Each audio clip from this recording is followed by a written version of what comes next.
এই ডিসপ্লেটা সাদা হয়ে গেছে, 3-4টে ডিসপ্লে চেঞ্জ করেও দেখছি, তারপরেও কাজ হয় না, শুধু সাদা হয়ে থাকে। তো এই ধরনের হোয়াইট ডিসপ্লেগুলো কিভাবে আমরা সমাধান করব সেটা আমি দেখাচ্ছি। এই যে দেখুন, আমি ডিসপ্লেটা আপনাদেরকে দেখাচ্ছি। এটা নতুন ডিসপ্লে, তারপরেও সাদা আসতেছে। তো আমি ডিসপ্লেটাকে খুলে নিলাম, নেওয়ার পরে এখন আমি মাদারবোর্ডের যে লাইনগুলো আছে এগুলো মেপে দেখব যে কোনটা থেকে প্রবলেম। এই যে দেখুন 1 নম্বর, 2 নম্বর, 3 নম্বর, 4 নম্বর এবং 5 নম্বর লাইনটা পাচ্ছে না। এই যে দেখুন 5 নম্বর লাইনটা পাচ্ছে না, আদার্স যে অন্য লাইনগুলো ওগুলো পাচ্ছে। এই যে দেখুন শুধু 5 নাম্বার লাইনটা, এই যে দেখুন আমি ডায়াগ্রাম দিয়ে দিছি এখানে।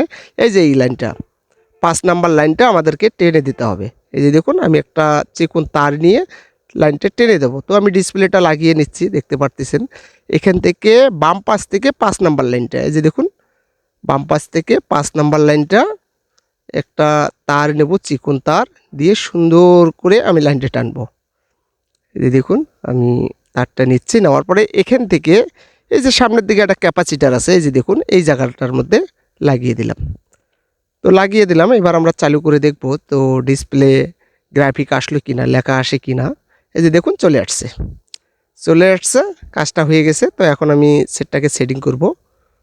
দেখতে পারতেছেন আমি হোয়াইট ডিসপ্লের কাজটা কিভাবে করলাম। আবারও আমি চেক দেব। এই যে দেখতে পারতেছেন চলে আসছে, লেখা গ্রাফিক চলে আসছে, একদম ওকে হয়ে গেছে।